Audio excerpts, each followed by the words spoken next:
Hello everyone, welcome to Unacademy's YouTube channel. Give me few seconds to check whether if the stream is coming up in YouTube or not. The stream is coming up in YouTube, but let's start with the class right away.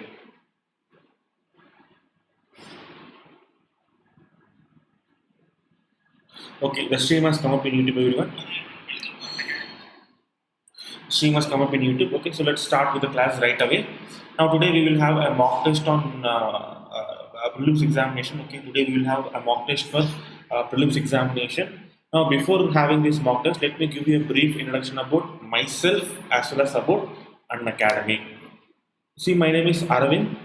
I've completed my BE Mechanical Engineering in 2014 and I have almost 3 years of experience in teaching UPSC Civil Services, and I've experienced all stages of UPSC Civil Services, that is prelims, mains and then interview. So all these stages I've experienced in UPSC.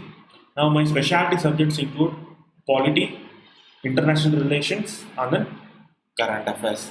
Now if you wish to know more about my classes, when I'm about to schedule my classes, or if you have any doubts regarding my classes, please join this telegram group Unacademy_Aravind. Now here I will update the schedule of my classes very regularly, or if you have any doubts regarding my classes, you can join this group and then you can ask your doubts there.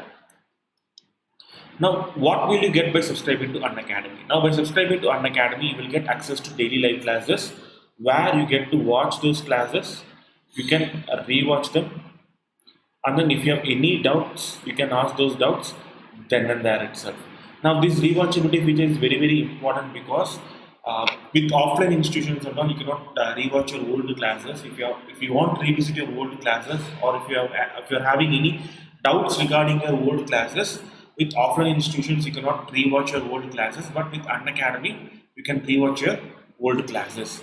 And also regarding doubts, in offline classes or not, you have to wait for your turn to ask your doubts, but with Unacademy, if you are having any doubts, you can ask your doubts then and there itself without waiting for any turn.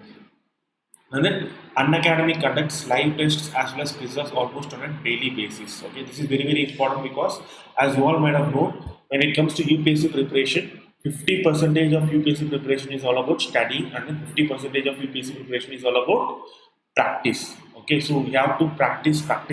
Only by getting practicing yourself, you get equipped based on examination point of view. Okay, so to get this practice sorted, Unacademy will conduct live tests as well as quizzes almost on a daily basis, so that students can evaluate themselves based on examination point of view.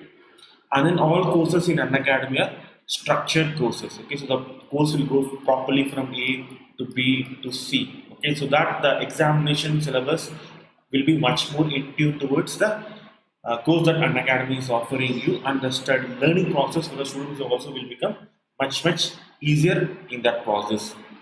And then by subscribing to Unacademy, you will get unlimited access to videos concerned with the examination that you are subscribing for. For example, if you are subscribing for UPSC examination under the subscription platform, you will get all videos for free, not free. Once you have paid the subscription amount, you will get unlimited access to all videos concerned with UPSC examination. And also, Unacademy serves as a platform where top educators like Sudarshan Gujjar, Mudit Gupta, Ashish Malik, all these top educators, they get to share their knowledge with students who hail from all over India. Okay, so Unacademy serves as a platform for that. And Unacademy also covers syllabus in a very comprehensive manner. Okay, so each and every nook and corner of UPSC syllabus will be covered by Unacademy. Okay, so the same, not only that, the same syllabus will be covered by multiple faculties. Okay, so if you are not satisfied with the teacher that is teaching you the current quality syllabus, there is no issue. You can immediately switch over to another faculty. That's a choice that Unacademy gives you with. So in a way, Unacademy is trying to democratize the entire learning process itself. Okay, so Unacademy will give you the choice of from where you want to learn from whom you want to learn from, and then at what time you want to learn from. So all these choices are given by Unacademy to you. So you will have a choice of choosing at what place, at what time, and from whom you want to learn from. So Unacademy is trying to democratize the entire learning process itself. Now I suggest you guys download this Unacademy learning app so that you can keep a better track of your learning goals. So you can keep track of how much time you are spending with Unacademy, or if your favorite teacher is about to take a class, you can you will get immediate notification via Unacademy Learning app. And then the Unacademy Learning app also has a lot of interactive features with educators that will be very useful for you, which will not be available in the web platform.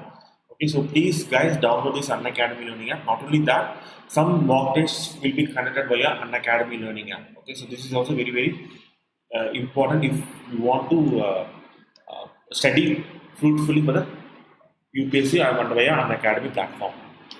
Now, these are the amounts charged by Unacademy. These are the amounts charged by Unacademy for Plus platform. Okay, so this amount is very less compared to offline institutions where you will be spending upwards of 4 to 5 lakh rupees on things like fees, food, rent. But with Unacademy, not only you won't be spending a time on either food or rent, because you will be learning from the comfort of your home itself.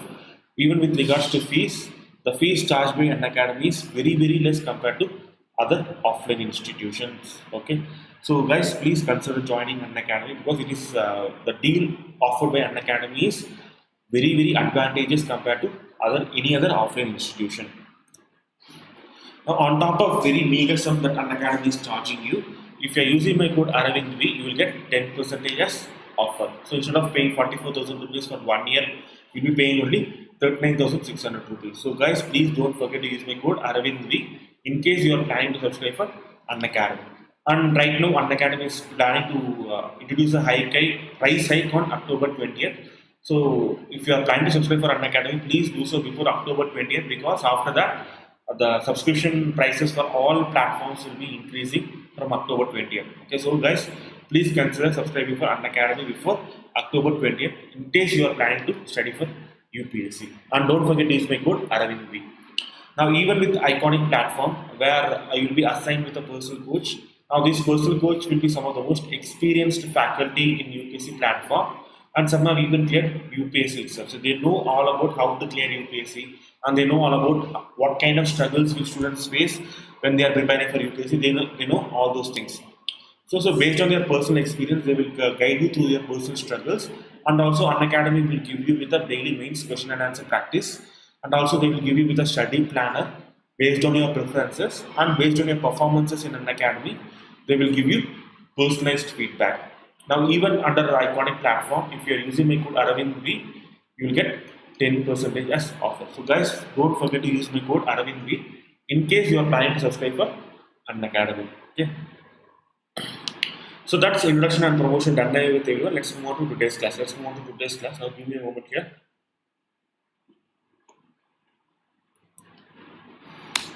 Okay, so please give your answer for this question. Everyone. For every question, I will give you 80 seconds to give your answer. Please give your answer in the chat section. Okay.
Okay, everyone, see the answer for this question is B. The answer for this question is B. Now, if you look at the statement, what does it say? The first statement says that The ICC is the principal judicial organ of the United Nations. It is wrong. International Court of Justice is the principal judicial organ of the UN, not ICC. Okay, so the first statement is wrong. So if you are eliminating first statement, you will be stuck with either A or B. So out of these two options, the answer is B, because India is not a member of ICC. So now, let me give some explanation regarding International Criminal Court. Now, International Criminal Court investigates and, where warranted, tries individuals against the gravest of crimes that are of concern to international community, such as crimes such as genocide, war crimes, crimes against humanity, and crimes of aggression will be tried by a ICC. And this ICC is governed by an international treaty called as Rome Statute. The International Criminal Court is the world's first permanent international criminal court. This Rome Statute entered into force in 2002. The Office of Prosecutor is an independent organ of International Criminal Court. The prosecutor conducts preliminary examinations, investigation, and he is the only one who can bring cases before the court. And also the court seeks global cooperation to protect all crimes codified in the Rome Statute, and officially India is not a member of ICC. Now, if you are comparing ICC with ICJ, there are crucial differences. One is ICC is not affiliated with UN. It is not affiliated with UN, but in case of ICJ, it is affiliated with UN.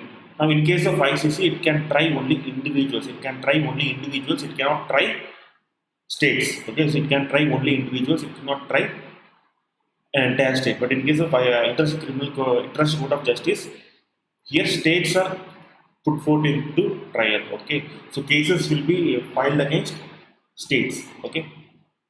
Now, in case of ICC, there is no single authority who can enforce the verdicts given by ICC. There is no single authority who can enforce the verdicts given by ICC. But in case of ICJ, these verdicts given by ICJ are enforced by UNSC. Okay, it's up to UNSC whether they want to enforce the verdicts given by ICJ or not. Okay, so that's the differences between ICC and ICJ. Okay, keep this in mind. This can be a prelims question in the future. Now, each member party under ICC, in ICC, each member party has one vote, and voting is resorted to only when decisions cannot be taken by a consensus. Now, International Court of Justice is the principal judicial organ of the United Nations. It is established by United Nations Charter, which was signed in 1945 in San Francisco, and it began the work in 1946 in Peace Palace in Hague of Netherlands. Okay. Now, please give your answer for the next question, everyone.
Okay, time's up, everyone. See, the answer for this question is B, 1 and 2 only. The answer for this question is B, 1 and 2 only.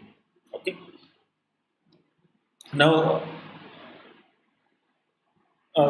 if you look at the answer, if you look at the explanation for this answer, the Financial Action Task Force is an intergovernmental body established in 1989 by a group of 7 countries in G7 summit in Paris. Now, this was established to initially examine and develop measures to combat money laundering. Now, the objectives of FATF are to set standards and promote effective implementation of legal, regulatory and operational measures for combating money laundering, terrorist financing, and other related threats to the integrity of international financial system.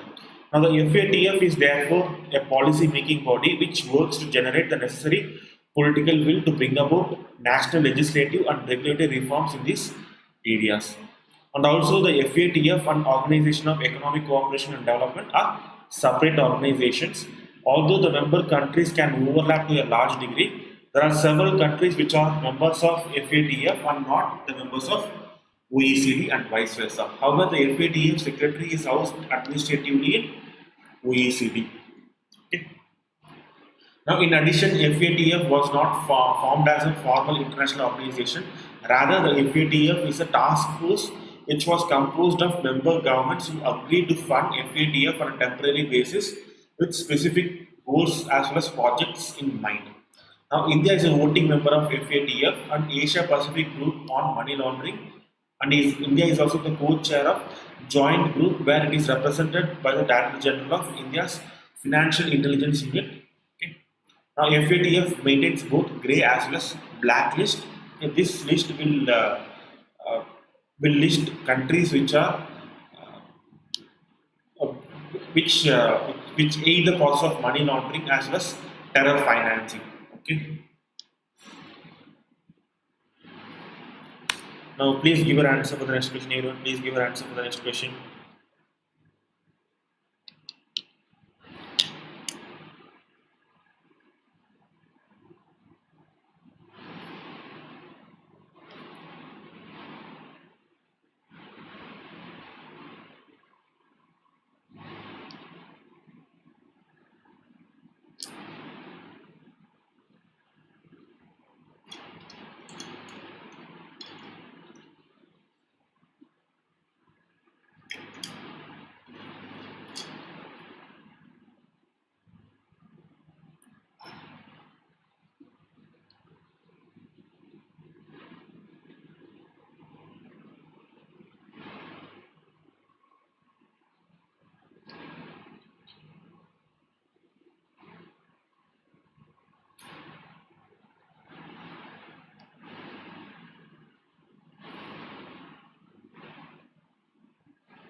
Okay, times up everyone. See, the answer for this question is yeah. The answer for this question is yeah. Now it's very simple. Just look at the question here.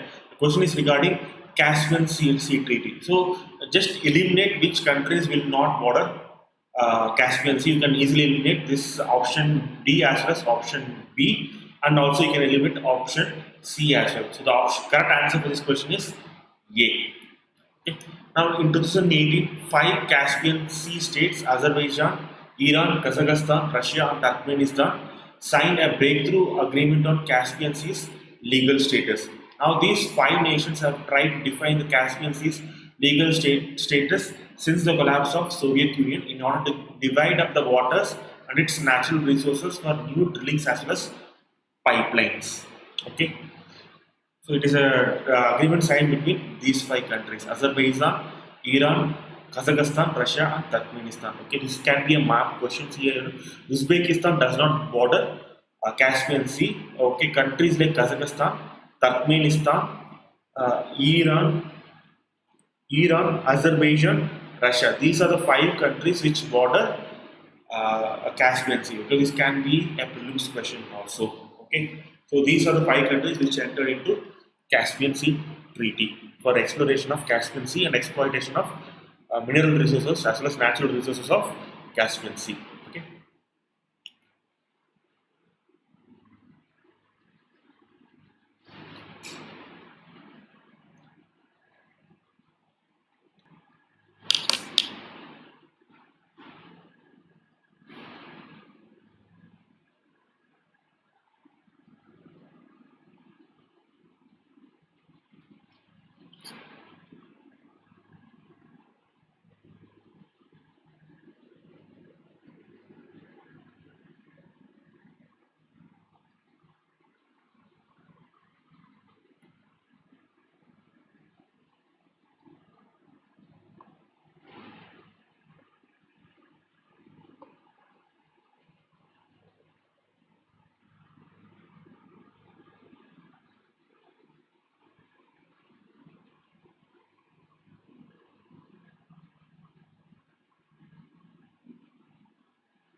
Okay, time's up everyone. See the answer for this question is The answer for this question is A. Khyber Pakhtunkhwa. Okay. See everyone. Recently, the provincial Khyber Pakhtunkhwa government in northwest Pakistan has declared the ancient Hindu religious site of Panj Tirath in Peshawar as a national heritage. Now, this is located in Pakistan. This place is located in Pakistan. Keep that in mind. Now, Panj Tirath, which got its first name from 5 pools of water that was present at that area, and it also contains a temple as well as a lawn, date palm trees. The 5 pools of heritage site now came under the ambit of Chacha Unis Park and Khyber Pakhtunkhwa Chamber of Commerce and Industry. Now it is generally believed that the Pandu, a mythical king in Mahabharata, belonged to this area, and Hindus used to come to these pools for bathing during the months of Kartik and worship for 2 days under the trees in this area. Now the site was damaged during the reign of Afghan Durrani dynasty in 1747. However, it was restored by the local Hindus during the period of Sikh rule in 1834, and worship started again during this period.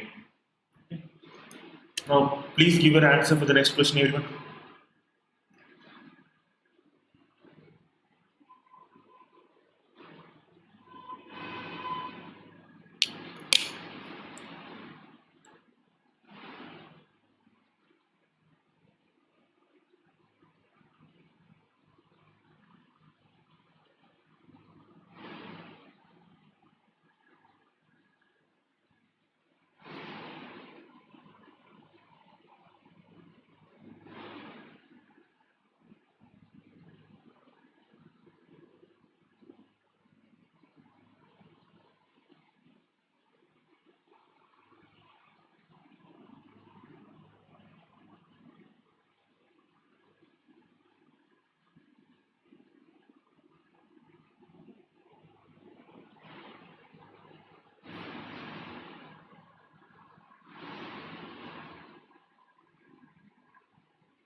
Okay, time's up, everyone. See, the answer for this question is D. The answer for this question is D. All the statements are correct. Okay.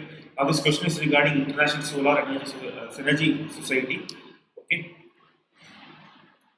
Now, if you look at some information regarding this society, the International Solar Energy Society is a founding member of Global Solar Council, launched in United Nations Conference of Parties 21 climate change meeting in Paris. The world's leading regional as well as national solar associations have come together to accelerate the uptake of solar energy technology across the globe.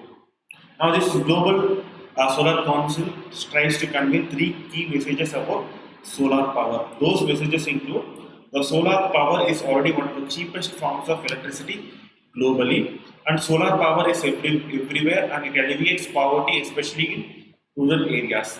Now, to avoid greater than 2 degrees Celsius increase in global temperatures, we must strongly accelerate the deployment of solar power. So, these are the 3 important messages that have been that are being conveyed by Global Solar Council. Now, Pranav or Mehta has taken over the president of Global Solar Council from 2019. Now, the Global Solar Council has its headquarters in Washington DC of USA. Now, the Global Solar Council came into being as an international coalition for more than 30 nations utilizing maximum solar energy, deciding to harness the renewable energy for the greater good. Okay. So please give your answer for the next question, everyone. Please give your answers for the next question.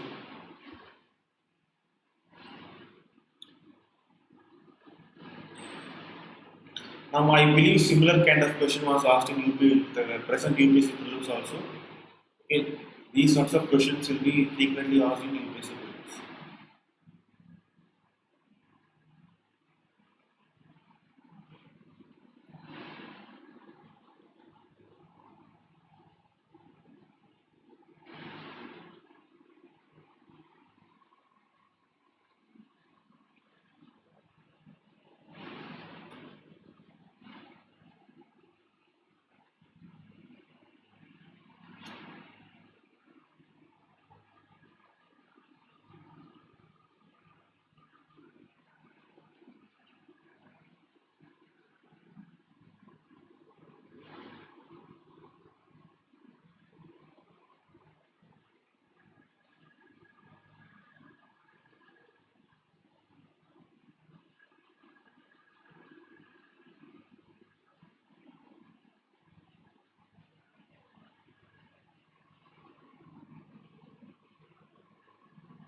Okay. Okay, time is up, everyone. See, the answer for this question is yeah. The answer for this question is yeah. Okay. Now, G20 is an international forum of 19 countries and European Union.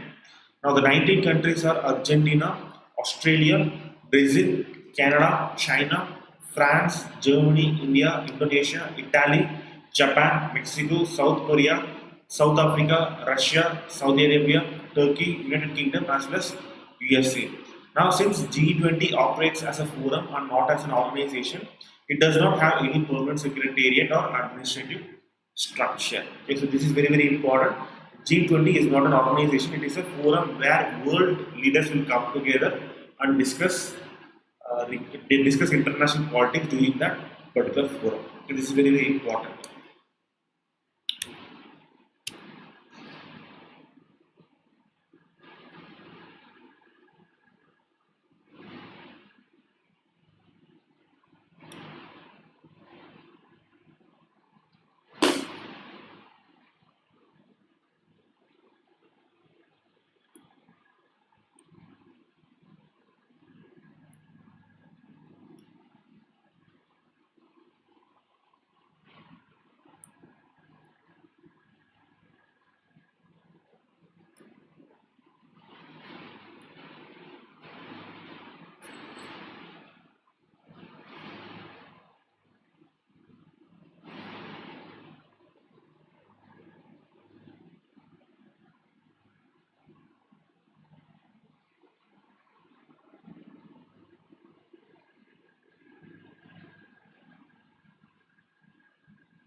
Okay, times up, everyone. See, the answer for this question is D. The answer for this question is D. Neither one nor two. Okay, now this IPSA fund, IPSA is abbreviation for India, Brazil, and South Africa. This forum was established in 2003 by Brasilia Declaration, and it intends for South-South cooperation. Now, the purpose of this IPSA fund is to function as a forum among the members for consultation as well as coordination on global as well as regional political issues and trilateral cooperation on projects. Now, the first IPSA Sherpas or SOAS Sherpas meeting was held in Chennai, India in 2018 to commemorate IPSA's 15th anniversary in 2018-19. Now, the IPSA fund is managed by United Nations Office for South-South Cooperation, which lends its professional expertise to multiple stakeholders in promoting the development of Global South. Now, this IPSA fund became operational in 2006. So that's why both these statements are incorrect, because IPSA fund is not managed by BRICS Bank. The IPSA fund is managed by United Nations Office for South-South Cooperation, and then BRICS Bank. Okay, BRICS Bank is called as New Development Bank. Okay.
Okay, times of payment. See, the answer for this question is D. The answer for this question is D. Experimental approach to alleviating global poverty. Whenever we are talking, whenever we see the word controlled trials, we will immediately think about what to say clinical trials, but that's not correct in this case. The answer for this question is experimental approach to alleviating global poverty. Now, in 2019, Nobel Prize in Physics was awarded to three scientists for their contribution to the understanding of evolution of the universe. The award was shared among the three, with one half going to James Peebles for theoretical discoveries in physical cosmology, and the other half jointly to Michael Mayer and Didier Queloz for discovery of exoplanet orbiting the solar type star. Okay. Now, Americans William J. Keeling Jr. as well as Craig L. Semenza and Britain's Peter J. Radcliffe was won the Nobel Prize for Physiology for Medicine for discovering the details of how to study the body cell cells and how to react to low oxygen levels, providing a foothold for developing new treatments for anemia, cancer, as well as other diseases. Now, in 2019, Nobel Prize in Economics Sciences was awarded to three economists for their pioneering research on the use of experimental approach to fighting global poverty. Now, that experimental research is called as randomized control trials. Okay. Now, this trio includes Abhijit Banerjee and Esther Dulfo, who currently work at Massachusetts Institute of Technology and Michael Kramer of Harvard University. Now, this prize committee noted that these economists introduced a new approach to obtain reliable answers about the best ways to fight global poverty. Now, the new Nobel laureates are considered to be the instrumental in using randomized controlled trials to test the effectiveness of various policy interventions to alleviate poverty. Okay. Now, please give your answer for the next question, everyone.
Now, times up everyone. Times up everyone. See, the answer for this question is B. The answer for this question is B.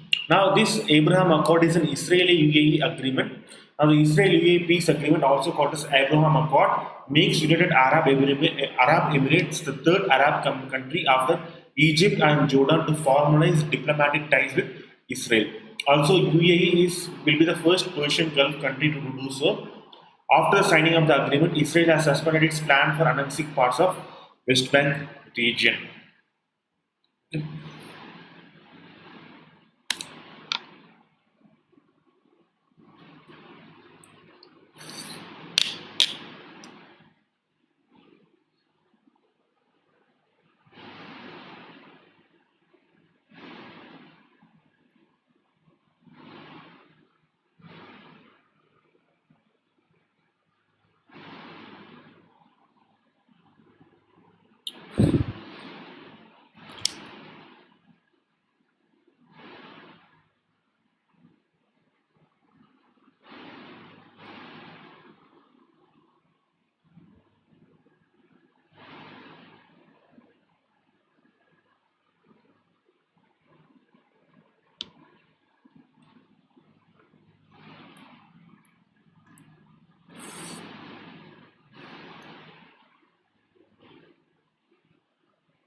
Okay.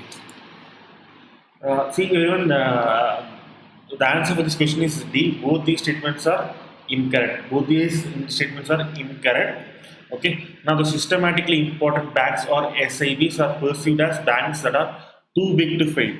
Now, these perceptions that too big to fail creates an exception of government support for these banks at the time of distress. Due to this perception, these banks may resort to risk taking, and therefore could be lack of therefore could be lack of market discipline on behalf of these banks. Hence, there is a need for stronger regulatory environment for these systematically important banks. Now, in this regard, Basel Committee on Banking Supervision came out with a framework in November of 2011 for identifying these globally systemic important banks. Now, similarly, RBI has mandated to identify domestic systemically important banks and lay down suitable regulatory requirements to prevent their failure. Now, in order to identify domestically important, systemically important banks, the RBI takes into account only those banks whose size is equal to or more than 2% of GDP. Presently, State Bank of India, ICICI, and then HDFC banks have been identified as domestically systemically important banks. Okay, so based on this information, both these statements are incorrect. Okay. Now, please give your answer for this next question, everyone.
Give me a moment here, everyone. I'll drink some water.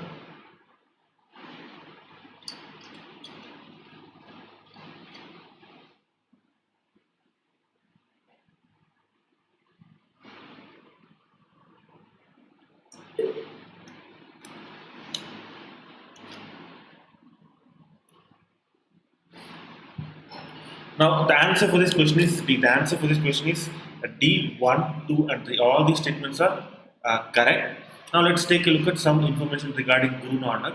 Now, Guru Nanak strongly denounced the idol worship, pilgrimages, sacrifices, and rituals as a way of achieving God. He demanded purity of character and conduct as a first condition for approaching God. Now, he believed that anyone could achieve spiritual life while doing his duties as a householder. Now, Chaitanya Mahaprabhu or Chaitanya was a saint from Bengal. He was a devotee of Lord Krishna. Though he was a Brahmin, he condemned the caste system and emphasized on equality of all persons. Now, Chaitanya wanted the people to know the true worship lay in love and devotion. He also used to go into a trance singing devotion songs in praise of Lord Krishna.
Okay, time's up everyone, time's up everyone. See, the answer for this question is A. The answer for this question is A, two only. Only Bengal famine occurred during the reign of Viceroy Lord Linlithgow. Now, to answer this question, just look to eliminate these options. Okay, see here everyone.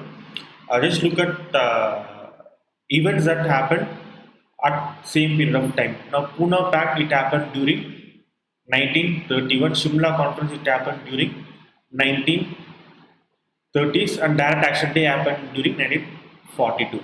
Okay, so out of these options, only Bengal famine 1943 occurred during Lord Linlithgow time frame. Okay, now if you look at these individual pacts, okay, Poona Pact happened during Lord Wellington period, and even Shimla Conference as well as Direct Action Day of 1946 happened during Lord Wellington Day. Now, in case of Lord Linlithgow, some of the most important events that occurred during his time frame was Indian provincial elections of 1937, Indian entry into World War II, that is 1939, the Day of Deliverance 1939, the Lahore Resolution of 1940, Cripps Mission of 1942, the formation of Indian Legion in 1942, the Quit India Movement of 1942, the formation of Indian National Army of 1942, and the Bengal Famine of 1943. So all these events occurred during Lord Linlithgow period. Okay.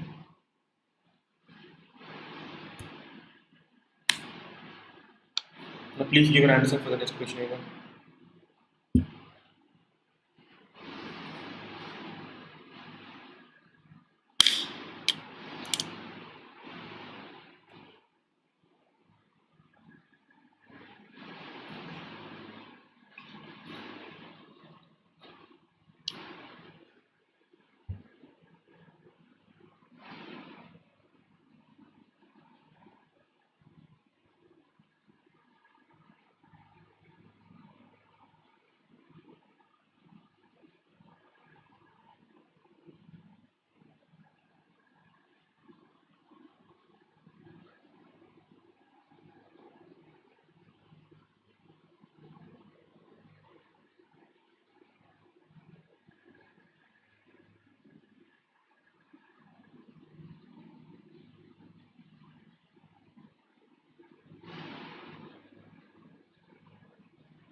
Now this question is regarding which of the statements is correct regarding permafrost.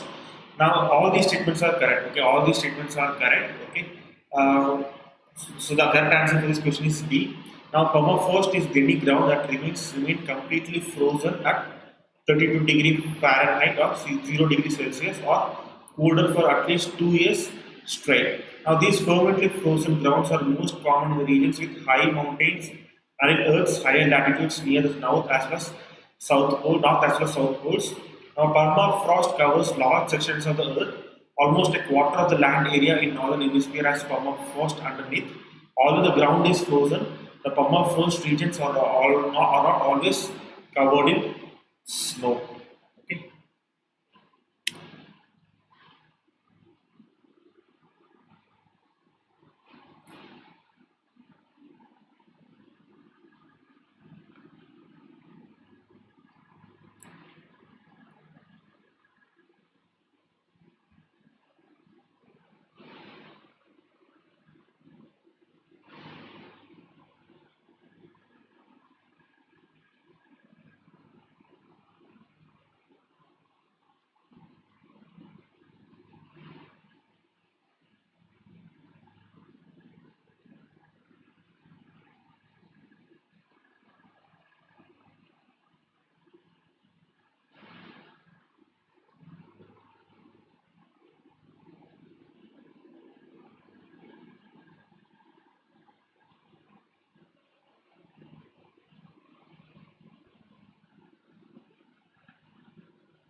Okay, times of A1. See, the answer for this question is A1 only. The answer for this question is A1 only. Now, tobacco, pineapple, cashew nuts, and potato were among the most important crops and fruits that came from America into medieval India. Now, tobacco led hookah smoking. Besides tomato, guava, and red chilies were also brought from outside. Now, maize is not listed in Abu Fazl's Aini Akbari. It seems that this too was introduced by Europeans from Latin America.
Okay, times up A1. See, the answer for this question is B. The answer for this question is B.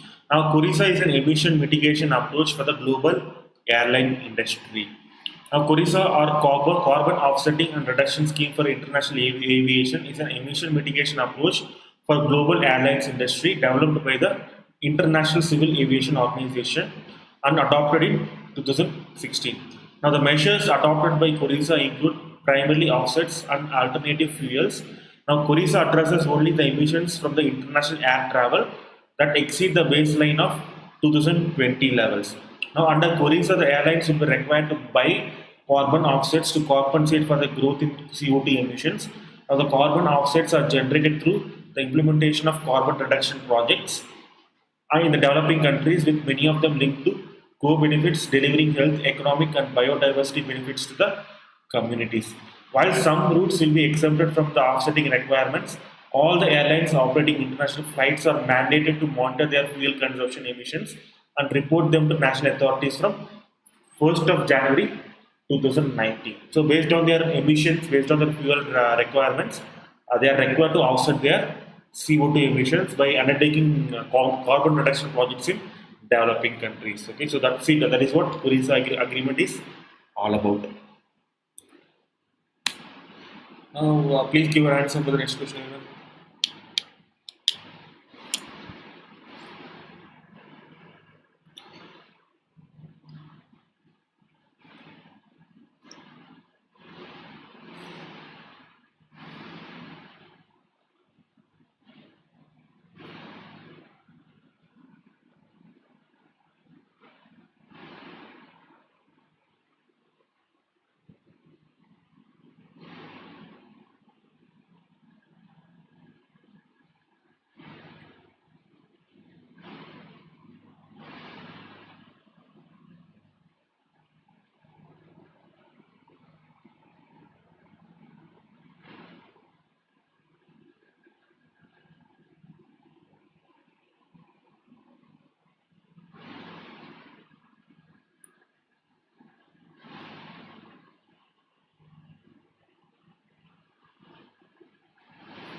Okay.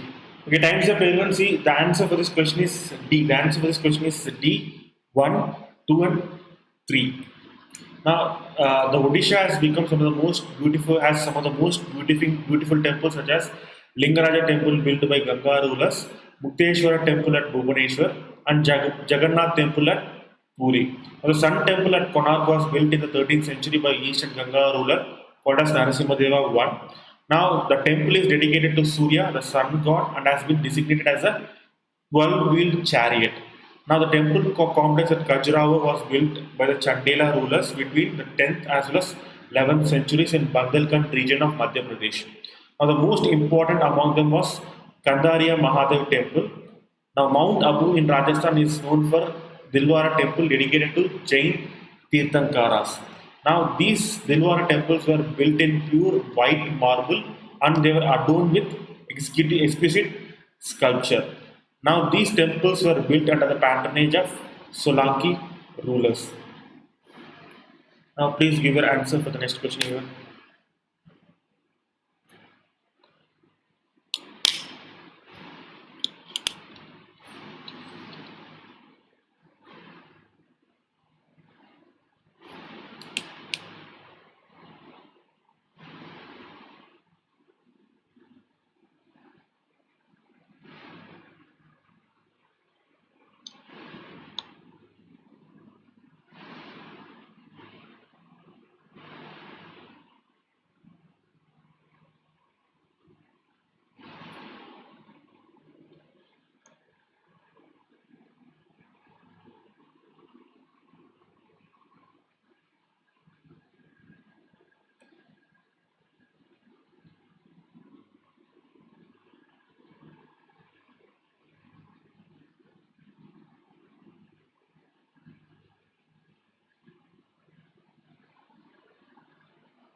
Okay, times up everyone. See, the answer for this question is C. The answer for this question is C, both 1 and 2. Now, if you look at this particular question, a high level advisory group headed by Dr. Sujit S. Balla has been constituted by the Department of Commerce. Now, this high level advisory group has been made several recommendations for boosting India's share as well as importance in global merchandise and services trade. Among other things, the report identifies tax reforms also to boost exports and investment channels for exports. Now, the committee has recommended that elephant bonds as a specialized security product for providing funds as a long-term infrastructure. Now, this high-level advisory group has also made recommendations for reforms in the financial services framework for making India a preferred destination for financial services. Now, this fund made from these bonds will be utilized only for infrastructure projects. Okay.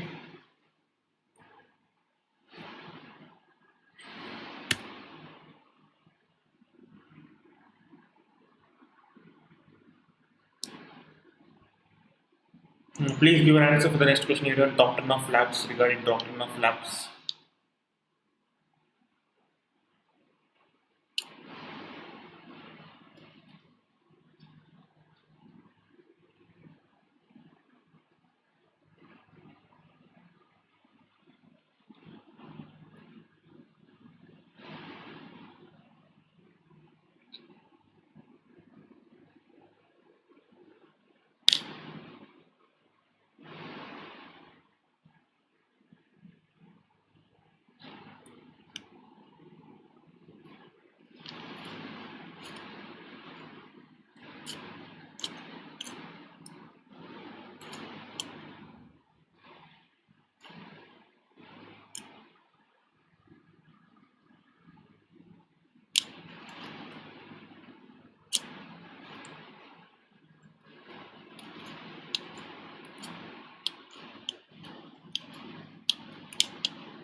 Okay, so times of payment. See, the answer for this question is B. The answer for this question is B, 2 and 3. Okay.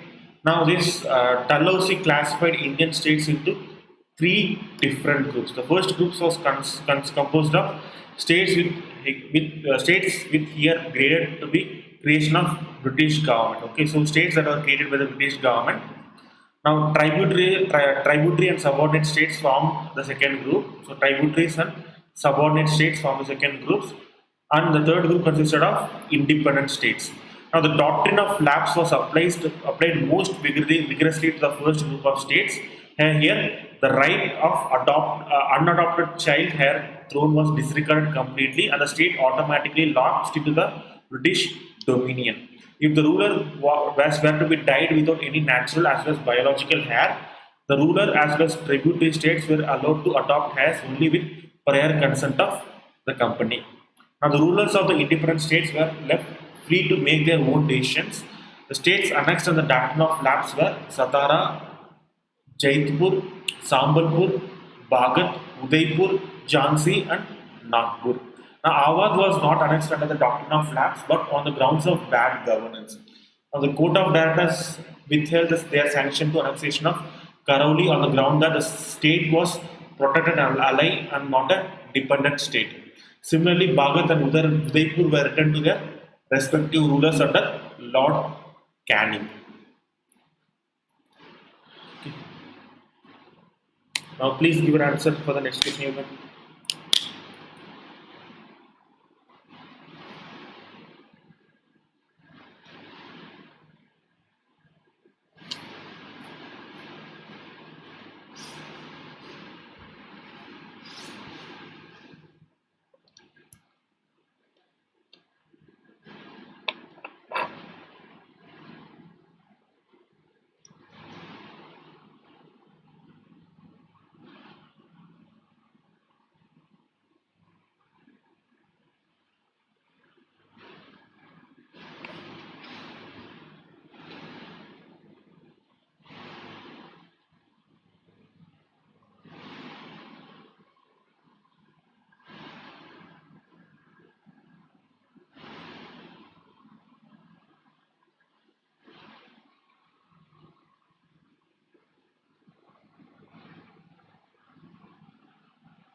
Okay, times up everyone. See, the answer for this question is A. The answer for this question is A.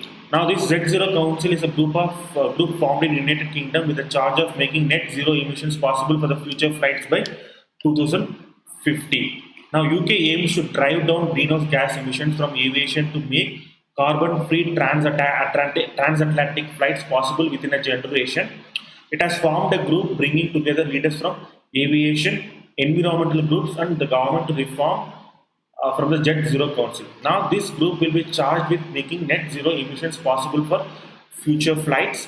The UK is chasing the target to make the country net zero economy by 2050, and the transport emissions are proving among the toughest to get down. Okay.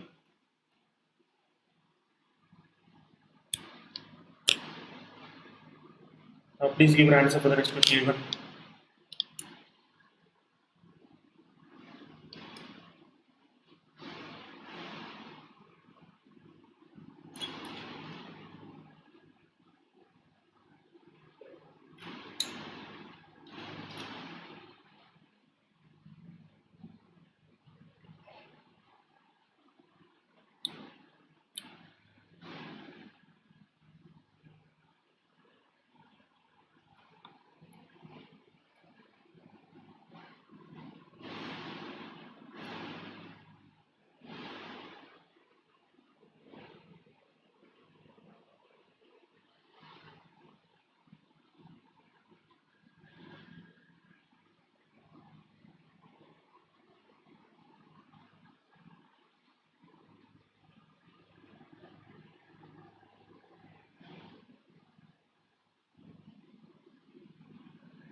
Okay. See, times up everyone, times up everyone. See, the answer for this question is B2 only. The answer for this question is B2 only. Now, this InSight, interior exploration using seismic investigations, geo odyssey, and heat transport, is the first mission dedicated to looking deep beneath the Martian surface.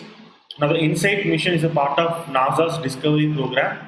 It is being supported by a number of European partners, which include France Central National du Spatiales, the German Aerospace Center, and United Kingdom's space agencies. Now, note the Jovian planets are Jupiter, Saturn, Uranus, and Neptune. Okay.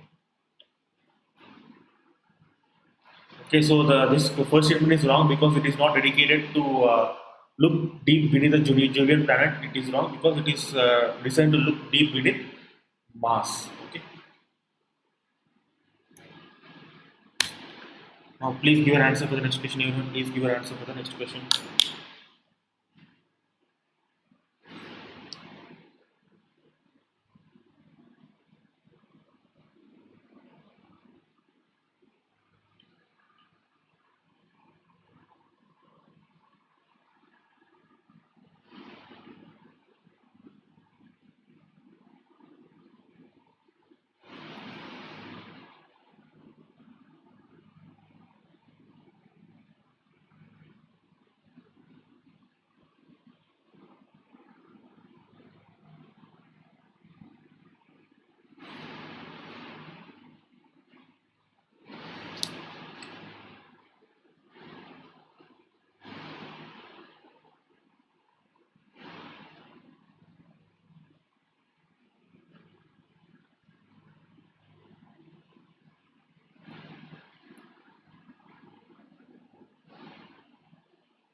Okay.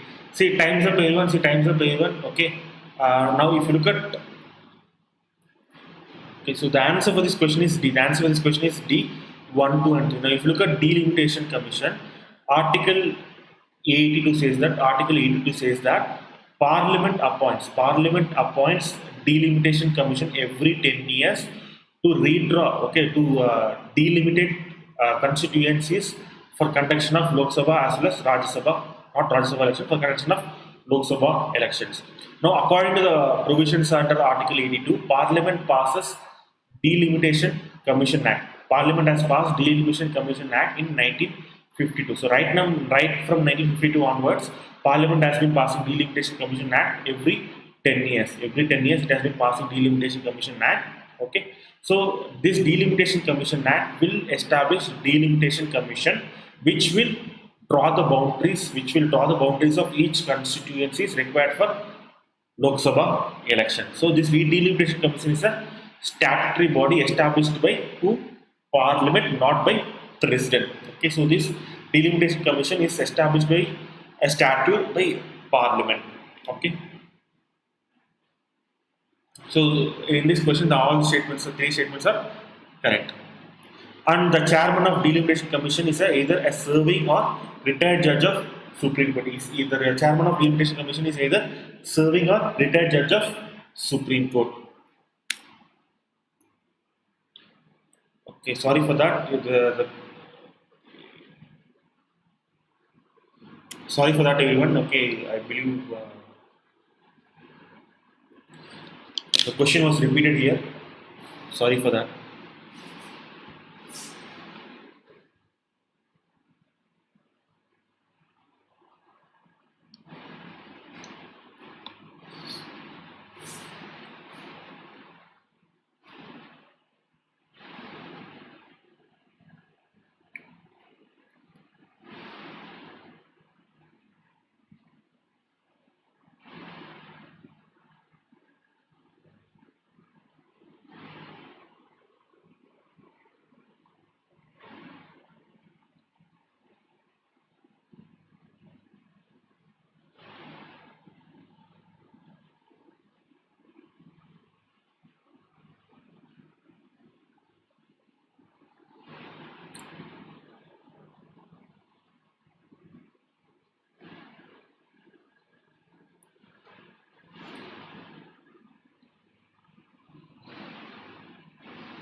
Okay.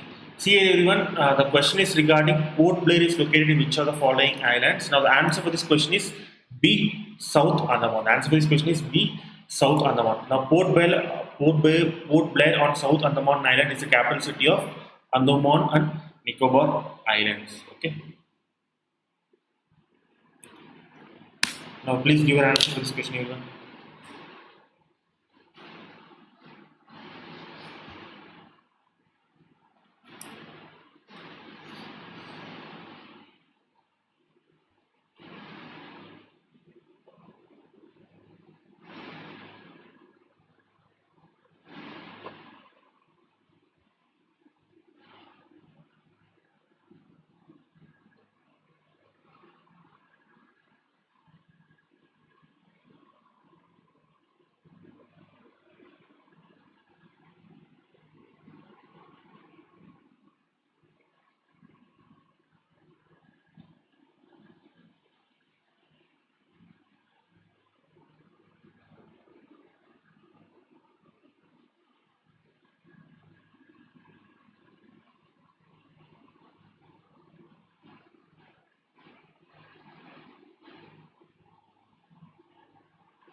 Okay, time's up everyone, time's up everyone.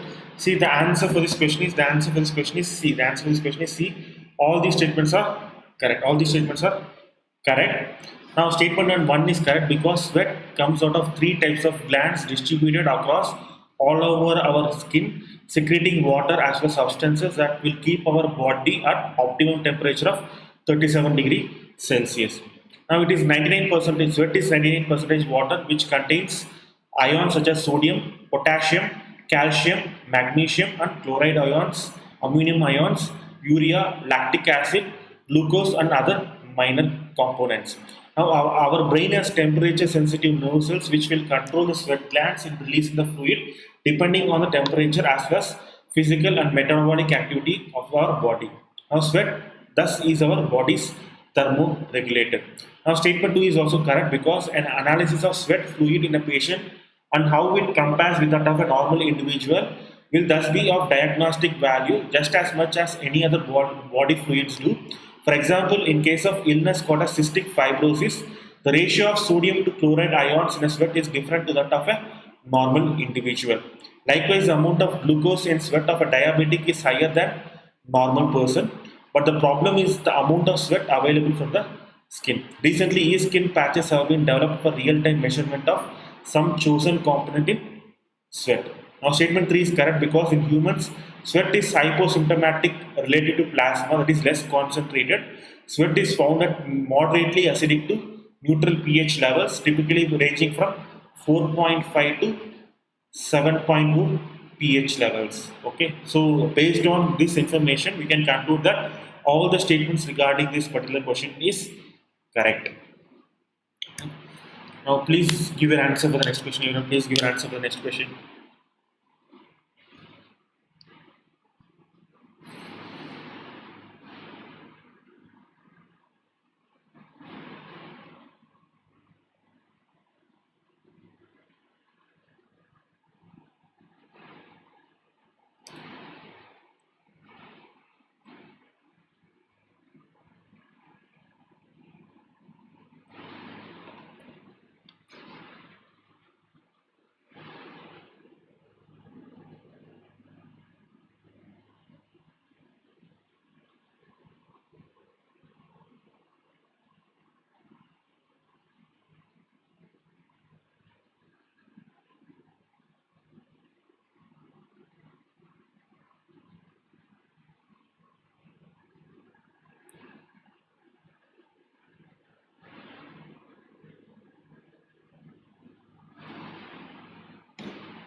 Okay. See, times up everyone. See, the answer for this question is A. The answer for this question is A. A collection of Shaiva devotional poetry. Now, Tamil has literary tradition that goes back to the period of Sangams. The most well-known literary works was known surviving works from the period of Tolkappiyam, a book of grammar attributed to Tolkappiyam, Ettutogai or 8 anthologies, Pattu Pattu or 10 idylls, epics like Silapadigaram and Manimegalai authored by Ilango Adigal as well as Seethalai Sathanar respectively. And also Tirukural was also written by that time. And Peruntogai, another work of epic proportion by Kongai Veli. Now, this period was succeeded by an age of devotional poetry of both Shaiva as well as Vaishnava variety in Tamil literature. These works are referred to as Devaram and Nalaira Drivya Prabandham, respectively. Hence, option A is the correct answer for this question. Now, please give your answer for the next question. Everyone, please give your answer for the next question.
Now, give me a moment here, everyone. Give me a moment here.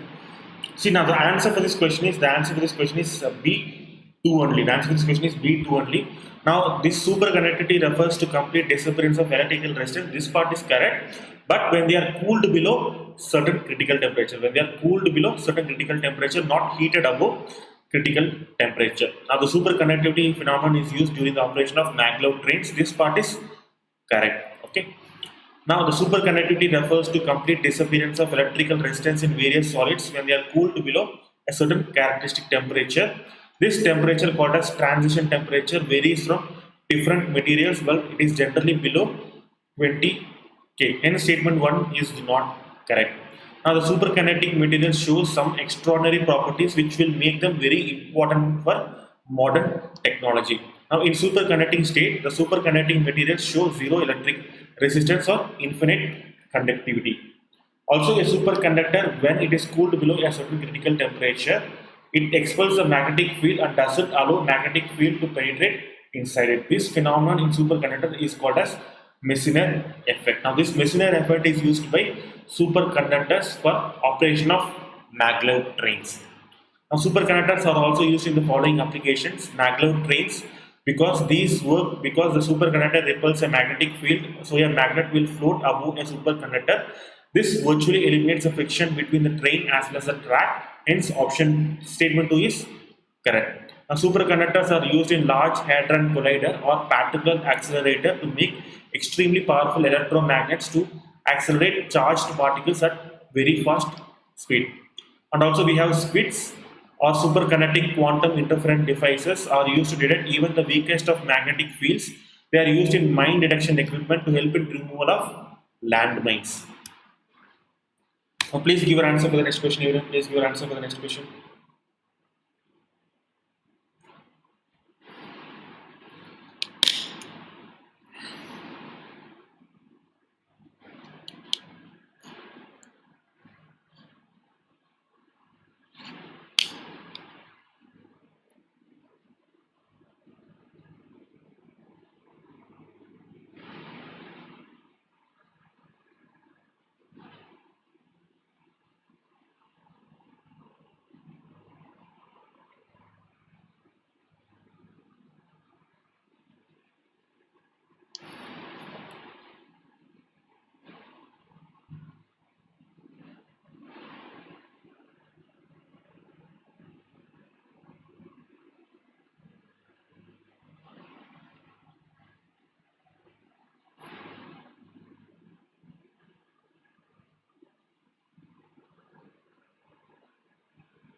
Okay, time's up everyone. See, the answer for this question is Mahatma Gandhi. The answer for this question is Mahatma Gandhi. Now, whenever we talk about a concept of foreign cloth boycott committee, the answer will be Mahatma Gandhi. Okay.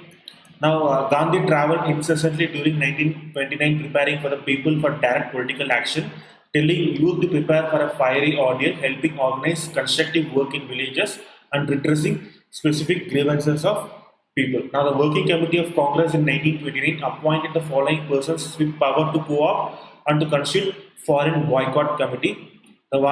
These people are Mahatma Gandhi, Motilal Nehru, Madan Mohan Malviya, Maulana Abul Kalam Azad, M.A. Ansari, as well as Jawaharlal Nehru. Now, the committees was required to formulate a plan to bring about boycott of foreign cloth by advocating and stimulating production and adoption of hand-spun and hand-woven Qadar. Gandhi initiated the campaign in March of 1929 in Calcutta and he was arrested because of this. Now, this was followed by bonfires of foreign cloth all over the country. Now, please give your answer for the next question. Please give your answers for the next question.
Okay.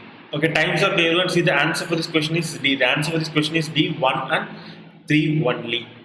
Now, the reason being the Telecom Dispute Settlement and Appellate Tribunal was set up under the provisions of Telecom Regulatory Authority of India Act to adjudicate disputes and disputes of appeals with a view to protect the interests of service providers and consumers of the telecom sector and to promote and to ensure orderly growth of the telecom sector. Hence, statement 1 is correct regarding this. Now, if you look at the composition and qualification of members in this tribunal, the tribunal consists of chairperson and 2 members appointed by the central government. The chairperson should be or should have been a judge of Supreme Court or Chief Justice of High Court. A member should have been held the post of Secretary to the Government of India or any equivalent post in the central government or state government for a period of not less than 2 years, or a person who is well versed in the field of technology, telecommunication, industry, commerce or administration. Hence, statement 2 is not correct. Now, what are the powers and jurisdiction of this tribunal? Now, this tribunal exercises jurisdiction over telecom, broadcasting, information technology, airport tariff matters, the Troy Act of 1997 as amended, the Information Technology Act of 2008, and the Airport Economic Regulatory Authority Act of 2008. Now, this tribunal exercises original as well as appellate jurisdiction in matters regarding to telecom, broadcasting, and all airport tariff matters. In regard to cyber matters, the tribunal exercises only appellate jurisdiction. Hence, option statement 3 is correct.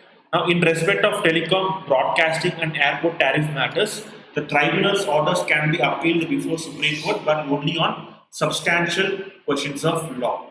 However, no appeal lies against an interlocutory order against any decisions or order made by the tribunal with consent of parties. Now, in regard to cyber matters, the tribunal's orders can be appealed before the High Court. Now, please give an answer for the next question, everyone. Please give an answer for the next question, everyone.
So, okay, so that time's up everyone. So now give me a moment here. Now give me a moment here.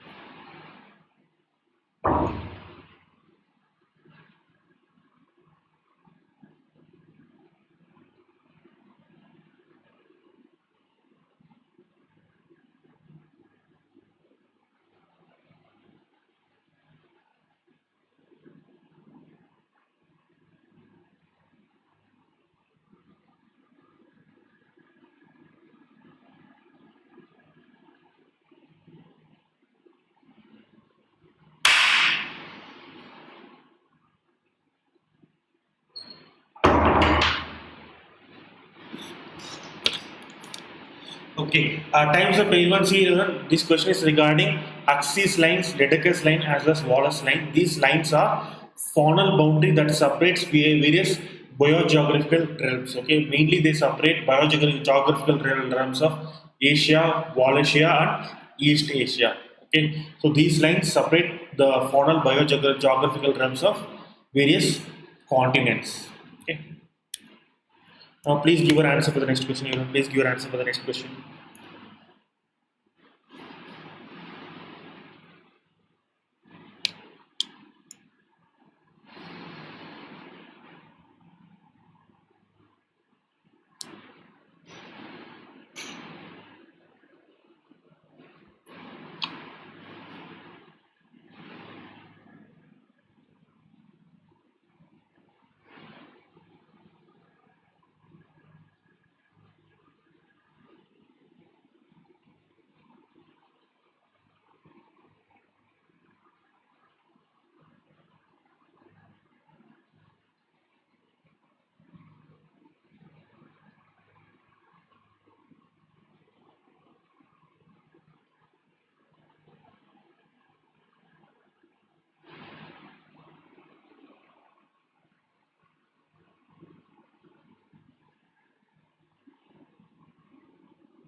Okay. Okay. Times up everyone. Times up everyone. See, the answer for this question is Shyok River. The answer for this question is Shyok River. Now, this Galwan River was recently in news because of the confrontation between India and Chinese forces. Okay. Now, the Galwan River flows from the Chinese occupied Aksai Chin region administered by China to the Ladakh Union Territory of India. Now, this river originates to the east of the area of Samsungling on the eastern side of Karakoram Range and flows west to join the Shyok River. Hence, correct option is C. Now, the recent clashes between the Indian Army as well as Chinese People Liberation Army occurred in this Galwan Valley due to intrusions by the Chinese soldiers. And Chinese opposition to Darbuk, Shyok and Daulat Beg Oldie Road that runs along the Shyok River and almost parallel to the line of actual control but well within the Indian territory was also one of the reasons for the clashes between India and China in this particular region. Now, this Galwan River is named after the Ghulam Rasul Galwan, a Ladakhi explorer of Kashmiri descent who first explored the course of the river. In 1899, he was a part of British expedition team that was exploring the areas to the north of Chung Chenmu Valley when he ran into the previous unknown river valley. Now, the Nubra River is another tributary of Shyok River, and Nubra Valley is also of strategic importance as it leads to Siachen Glacier. Now, River Shyok and Sutlej are tributaries of River Indus. Okay. Now, please give your answer for the next question here. Please give your answer for the next question.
Okay, times the pair one, times the pair one. See, the answer for this question is A. The answer for this question is A. Now, amendments can be moved in finance bill, but it cannot be moved in appropriation bill. Okay, so the statement 2 is wrong. Okay. Now, if you look at the passing of appropriation as well as finance bill, the Constitution, Article 114 states that no money shall be withdrawn from Consolidated Fund of India except under the appropriation made by law. So, if Government of India wants to withdraw funds from Consolidated Fund of India, it has to pass a law by the Parliament. Only by passing this law, they can withdraw funds from Consolidated Fund of India.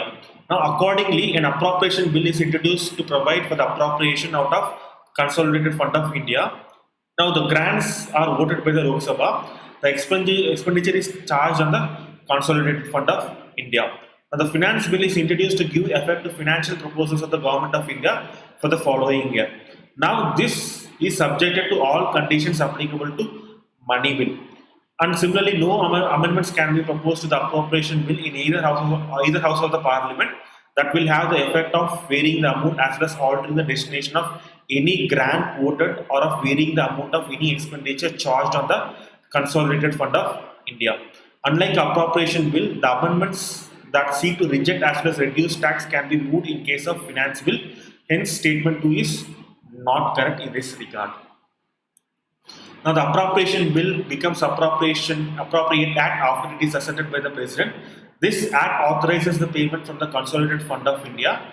The Finance Act legalizes the income side of the budget and complete the process of enactment of budget. Hence, statement 1 is correct regarding this. Now, according to Provincial Collection of Taxes of 1931, the finance bill must be enacted, that is passed by the Parliament and assented to the president within 70 to 75 days. Okay.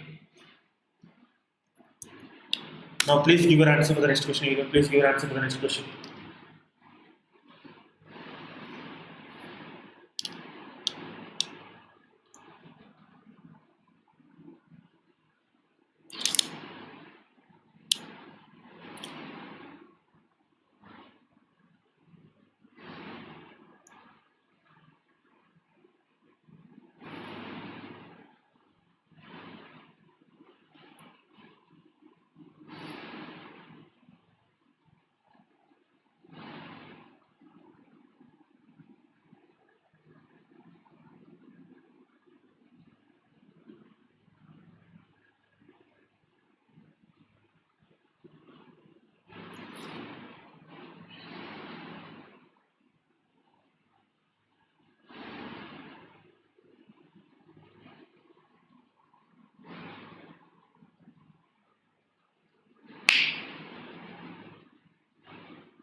Okay, everyone.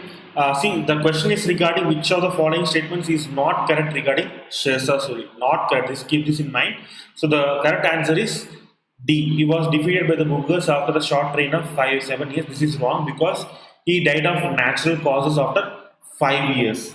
Okay. Now the Shershah Suri regime was defeated by Humayun once his son Sikandar Suri came to power. Okay.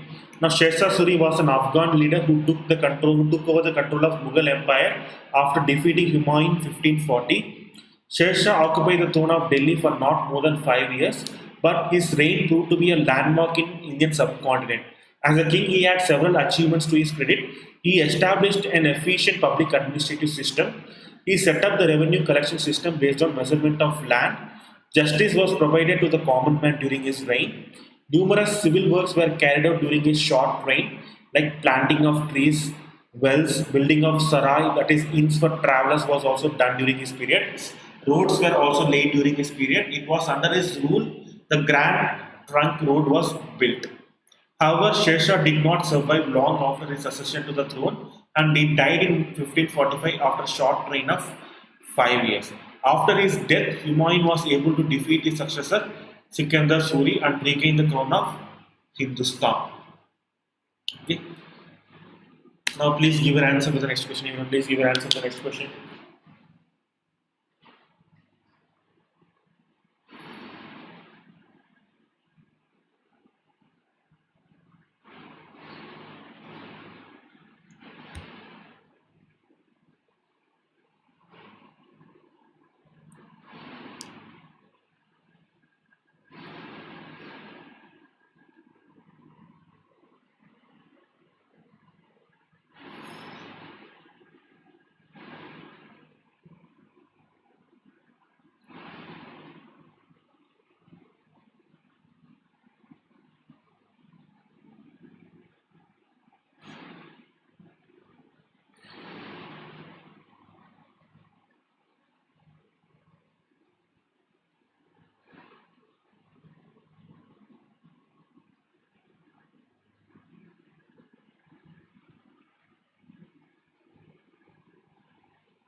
See, solar logic, the answer is not D. The answer for this question is A. The answer for this question is A, 1 and 3 only.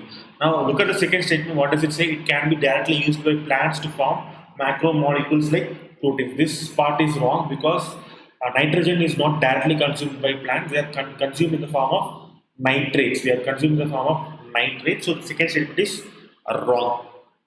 Now, nitrogen is the most abundant gas in the atmosphere. Nitrogen plays a very important role in slowing the rate of burning and controlling the combustion in respiration and other biological and physical process. Hence, statement 1 is correct regarding this. Nitrogen is largely used as nitrogen fertilizers in agriculture. Nitrogen fertilizers are manufactured on a large scale from nitrogen contained in the atmosphere. And also, atmospheric nitrogen cannot be used directly by the plants without undergoing a transformation of nitrogen. Now, to be used by the plants, nitrogen must be transformed through a process called as nitrogen fixation. Hence, statement 2 is not correct. Now, nitrogen is very vital because it is a major component of chlorophyll, the compound by which plants use sunlight energy to produce sugars from water as well as carbon dioxide, that is photosynthesis. Hence, statement 3 is correct. Now, please give your answer for this question, everyone. For the next, please give your answer for the next question, everyone.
Okay, time's up everyone, time's up everyone. See, the answer for this question is A, 3 only. Now, the parliament is not empowered to increase or decrease any area.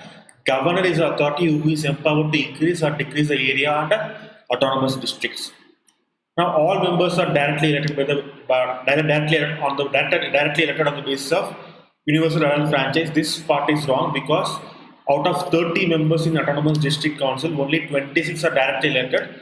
Other 4 members are nominated by the governor. The district councils are empowered to collect land revenue and make regulations for the control of money lending by the non-tribals. Third statement is correct. Okay. Now, Article 244 in Part 10 of Indian Constitution envisages a special system of administration for certain areas designated as scheduled areas and tribal areas. Now, the 6th schedule of Indian Constitution deals with the administration of tribal areas in 4 northeastern states of Assam, Meghalaya, Tripura and Mizoram. Now, the features of administration contained in this 6th schedule are as follows. Now, the governor is empowered to organize and reorganize autonomous districts. Thus, he can increase or decrease their areas or change their names and define their boundaries. Hence, statement 1 is not correct. Each autonomous district has district council consisting of at least 30 members, of which 4 are nominated by the governor. Hence, the remaining 26 are elected on the basis of adult franchise. Hence, statement 2 is not correct. The district and regional councils administer the areas under their jurisdiction. The district and regional councils within their territorial jurisdictions can constitute village councils or courts for trial suits and cases between tribes.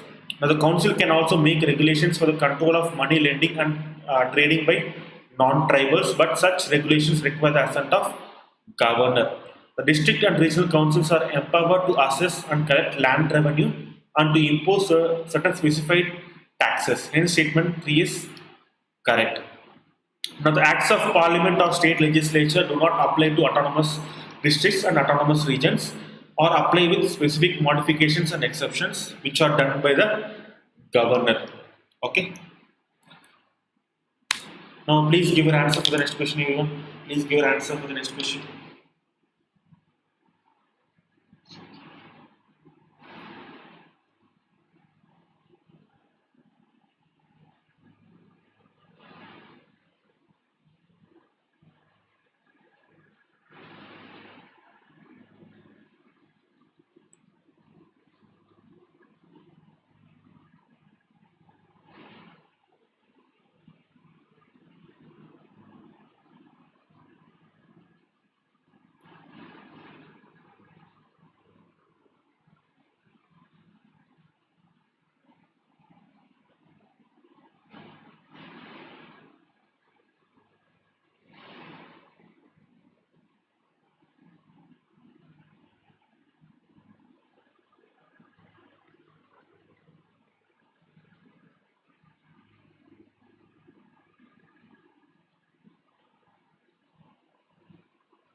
Okay, see times of payment. See the answer for this question is to end the monopoly of East India Company's trade. Now that's a wrong answer, Solar Rajan. The answer is for this question is B, an end to monopoly of East India Company's trade. Now at the end of 18th century, the East India Company consolidated its position in most parts of India, and its activities were closely watched and debated in England. Now, a series of reports were submitted to the British Parliament on the administration and activities of East India Company. Among these was one such report called as the Fifth Report from the Select Committee of House of Commons on English East India Company. Now, this report was released on 28th of July 1812. Now, this report presented the voice of great opposition from other traders in England and demanded the revocation of royal charter that granted monopoly to East India Company of having trade with India as well as China. Hence, option B is the correct answer for this particular question. Okay.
Okay.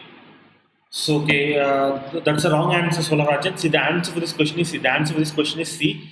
Now from Aro is a landing site on the near side of Moon. Now recently Apollo 13 was supposed to make a more challenging landing near from Aro. Now some information regarding from Aro. This from Aro is a formation, or from Aro Islands is a formation on the near side of Earth's moon that served as a landing site for America's Apollo 14 mission in 1971. Hence, option C is a correct answer.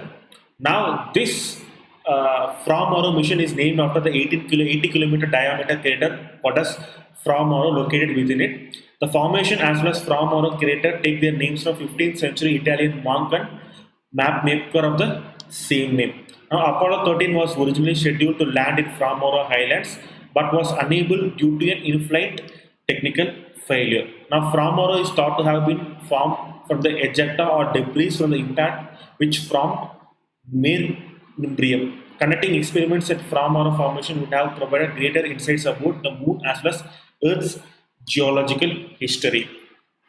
Now, this is the last question for today. This is the last question for today. So please take as much time as possible, okay, and give your answer.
Okay.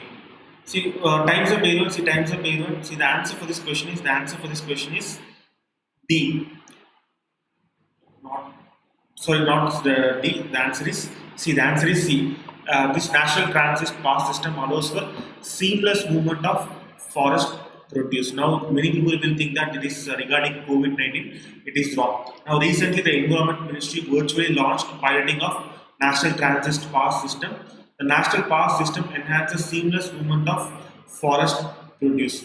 Hence, option C is the correct answer. Now, this national transit pass system is an online system for issuing transit permits for timber, bamboo, and other forest produce.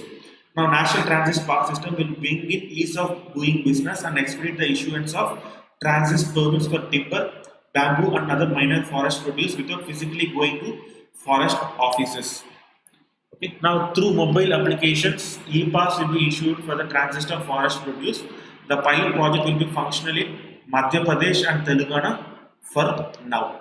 Now, people can apply for these e-passes from their mobile phones, as well as they can receive these e-passes in their mobile phones itself. Now, this national transit pass system will enhance the seamless movement of forest produce. Okay. Now, please give your answer for the next question, everyone. This is the last question for today. So, please give your answer for the next question, everyone. Please give your answer for the next question, everyone.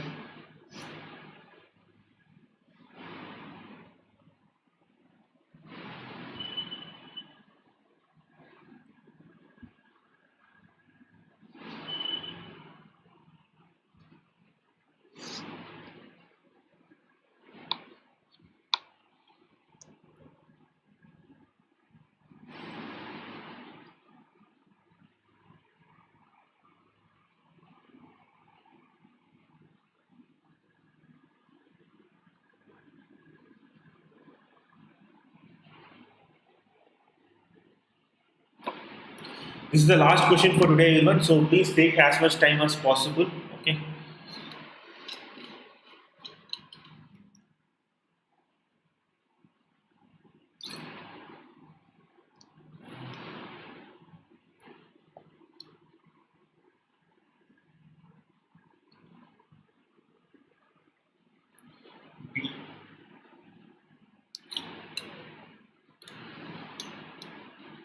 Ajinkya Dalvi has given the answer as B. Now, unfortunately, the answer is C. Ajinkya, the answer is C. The answer is not B. Okay, the answer for this question is Indrajit Gupta Committee, Takunde Committee, as well as Dinesh Goswami Committee. Other committees like Abhijit Sen Committee, as well as Narasimhan Committee.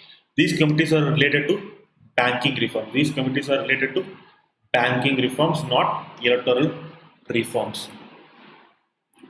Now, the various committees and commissions which have examined our electoral system, election machinery, as well as election process are Indrajit Gupta Committee on State Funding of Elections. Now, some of the recommendations of this committee included: only Election Commission recognized the political parties should be given state support in terms of printing materials, facilities, electronic media time, vehicles as well as fuel. Complete account of electric election expenditure should be filed by the parties to the Election Commission of India. Political parties should be compulsorily submit their annual accounts to Income Tax Department. Now, Dinesh Goswami Committee recommendations include time limit for by-elections, increasing in deposits from independents. The committee also called for amendment of anti-defection law to restrict disqualification. Now, the next one is Tarkunde Committee of 1975. The recommendations of this committee included the Election Commission should be a 3-member body. The minimum age of voting should be 18 years. The TV and radio should be placed under the control of Autonomous Statutory Corporation. A voters' council should be formed in as many constituencies as possible, which can help in free as well as fair elections. Also, various reports of Law Commission, National Commission to review the working of Constitution proposed several electoral reforms regarding this matter. Now, both Abhijit Sen Committee and Narasimhan Committee were related to reforms in financial sector. Hence, option C is the correct answer regarding this question. Okay. So that's it, everyone. Okay, that's it, everyone, regarding today's mock test. So if you have any doubts regarding today's mock test, please ask your doubts right now. Okay, I will give you 2 to 3 minutes to ask your doubts. After that, I am going to end the stream.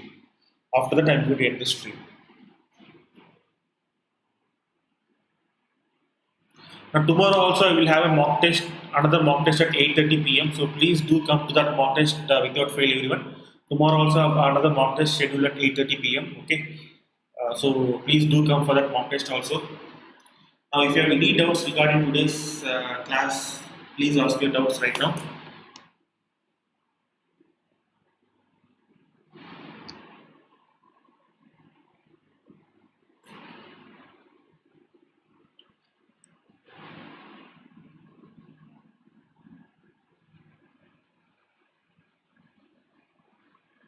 Okay, so far we have looked at, I believe, around 70 questions we have looked today. Okay, around 70 questions we have looked today. Okay, so regarding these 70 questions, if you have any doubts so far, please ask your doubts, or else I am going to end this stream.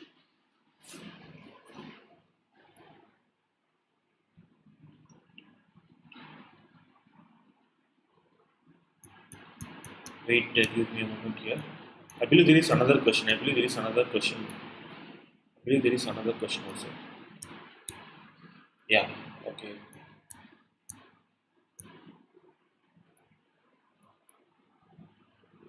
Okay, so this is the last question for today. Everyone.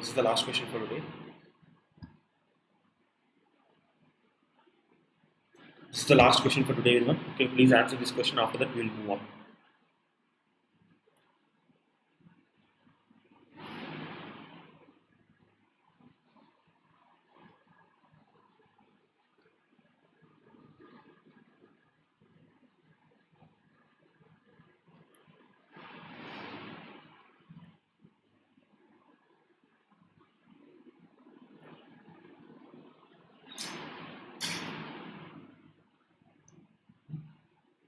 Time up.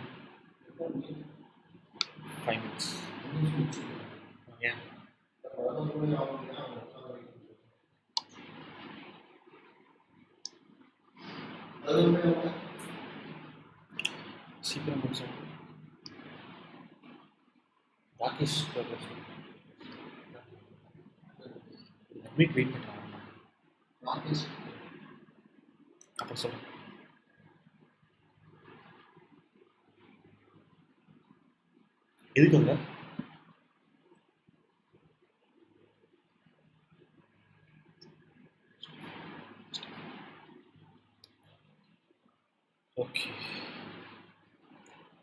Okay, time's up, everyone. See, this pipeline is a cross-border pipeline between India and Nepal. Okay, so this recent contest, because Prime Ministers of both India as well as Nepal have jointly inaugurated Motihari and Amalkanchak petroleum product pipeline, the first of its kind in South Asia.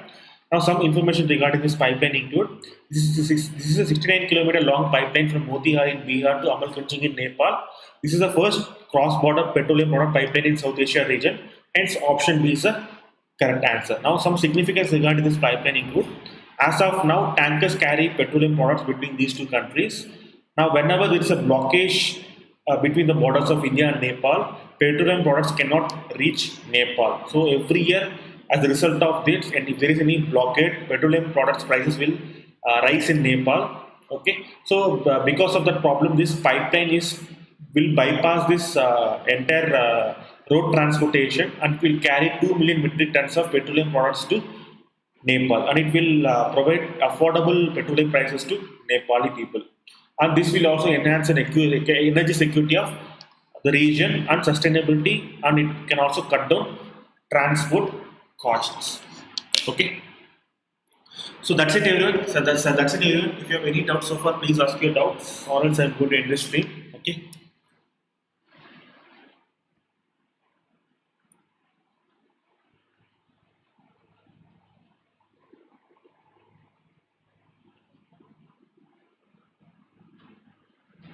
Now, please ask your doubts right now, everyone. People, please ask your doubts, or else I'm going to end this stream.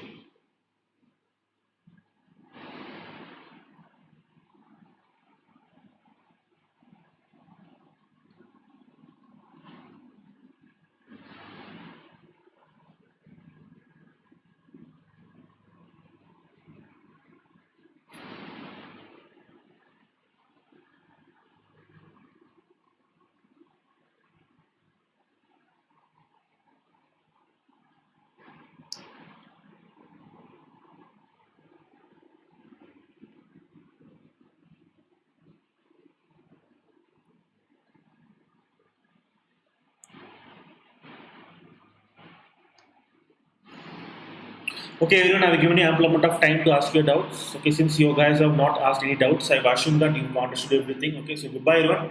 Have a wonderful sleep.